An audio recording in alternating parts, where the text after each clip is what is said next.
मोहल्ले में, हर इलाके में, हर फ्लैट में, हर सोसाइटी में सुबह होते ही वो रेहड़ी पट्टी वाला आकर के मेहनत करके और लोगों का जीवन चलाने में मदद करता है। उसको बेचारे को 12-12 घंटे काम करे, रेहड़ी भी किसी से किराए पर ले ले, किसी से ब्याज से पैसा ले, किसी से सामान खरीदे, शाम को ब्याज खाओ पैसा ले जाए, बड़ा मुश्किल से बच्चों के लिए ब्रेड का टुकड़ा ले जा सके। ये हालत थी।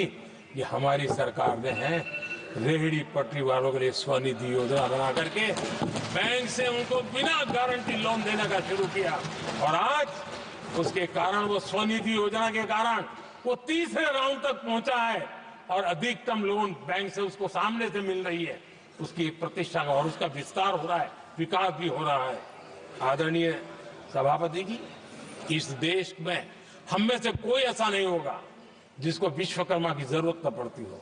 समाज की व्यवस्था की एक बहुत बड़ी व्यवस्था बनी थी, सदियों से चली आ रही थी, लेकिन वो विश्वकर्मा साथियों के लिए कभी पूछा नहीं गया।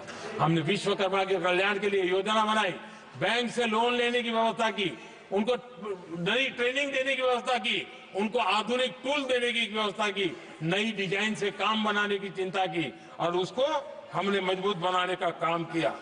आदरणीय सभापति जी, ट्रांसजेंडर जिसको परिवार ने धुतकार दिया, जिसको समाज ने धुतकार दिया, जिसकी कोई चिंता करने वाला नहीं था, ये हमारी सरकार है। इसको भी भारत के संविधान ने हक दिए हैं। उस ट्रांसजेंडर के अधिकारों के लिए कानून और व्यवस्थाएं बनाने का काम किया। उनको गरिमापूर्ण जीवन मिले, उनके अधिकारों की सुरक्षा के लिए हमने काम किया। आदरणीय सभापति जी, हमारे आदिवासी समाज इतनी सारी बातें करते, मुझे तो याद है मैं जब गुजरात का मुख्यमंत्री बना तो हमारे यहाँ उमरगांव से अंबाजी तक एक पूरा बेल्ट, गुजरात का पूर्वी हिस्सा पूरा आदिवासी बेल्ट, और एक कांग्रेस के मुख्यमंत्री आदिवासी रह चुके थे। इतने सालों के बाद भी उस पूरे इलाके में एक भी साइंस स्ट्रीम की स्कूल नहीं थी। मेरे आने से पहले एक भी साइंस स्ट्रीम की स्कूल नहीं थी। अगर साइंस स्ट्रीम की स्कूल नहीं है तो कितनी आरक्षण की बातें करो, वो बेचारा इंजीनियर और डॉक्टर कैसे बन सकता है।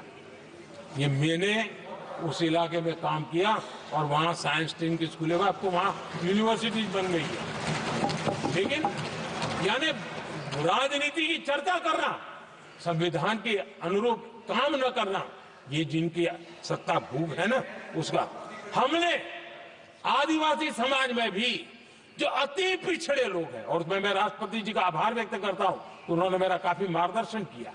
राष्ट्रपति महोदया ने मेरा मार्गदर्शन किया और उसमें से पीएम जनमन योजना बनी। हमारे देश में बिखरे बिखरे आदिवासी समाज के छोटे छोटे समूह जो आज भी उनको कोई सुविधा प्राप्त नहीं हुई थी।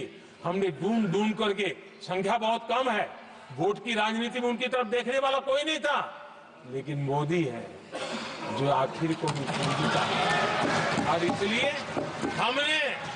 हमने उनके लिए पीएम जनमन योजना के द्वारा उनके विकास की। आदरणीय सभापति जी,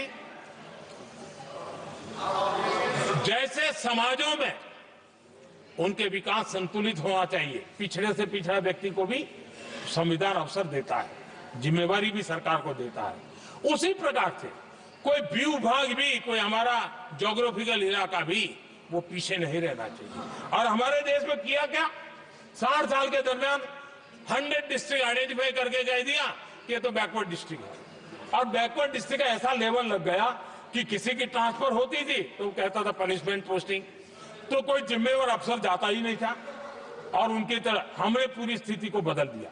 हमने एस्पिरेशनल डिस्ट्रिक्ट का एक कल्पना रखी और 40 पैरामीटर पर ऑनलाइन रेगुलर मॉनिटरिंग करते रहे, और आज एस्पिरेशनल डिस्ट्रिक्ट उस राज्य के अच्छे जिलों की बराबरी करने लग गए और कुछ तो नेशनल एवरेज की बराबरी करने लगे। भूभाग भी पीछे न रहे, कोई जिला अब इसको आगे ले गए करके हमने 500 ब्लॉक को एस्पिरेशनल ब्लॉक बना करके उनके डेवलप पर स्पेशल फोकस करने की दिशा में हम काम कर रहे हैं। आदरणीय सभापति जी, मैं हैरान हूं जो लोग बड़ी बड़ी कथाएं सुनाते हैं, क्या इस देश में आदिवासी समाज 1947 के बाद आया क्या? कि राम और कृष्ण से तब आदिवासी समाज था नहीं था। जो आदिवासी समाज को आदि पुरुष वीर पुरुष हम कहते हैं,